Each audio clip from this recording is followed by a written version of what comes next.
Dan Frame, president of Wheels Services, talks about the coming changes to the FASB accounting standards.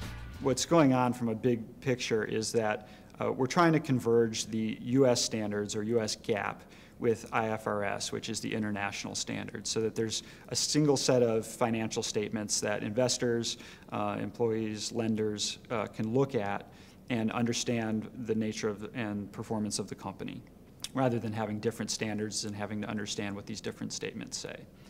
In order to do that, the International Accounting Standards Board, IASB, and FASB, which is the U.S. Standards Board, are working together to bring a number of the rules and make them bring them together and make them consistent, so that we have similar sets of rules, and then eventually what they'll do is come up with a single standard. One of the places where they're trying to achieve convergence in the rules is lease accounting standards. And ultimately, what that standard is going to look like is they're going to have all leases go on the balance sheet, so that if you lease vehicles, you will state that as an asset on your company's balance sheet, and you also state a liability to pay rent on that vehicle.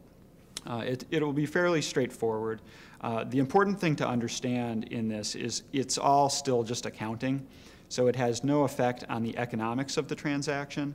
It has no effect on the tax consequences of the transaction. And it doesn't really change the reason that most people lease vehicles, which generally is an efficient cost of funds, the ability for their fleet management company to manage license and title and violations and other things that go with the ownership of the vehicle. So really it's just an accounting issue for them.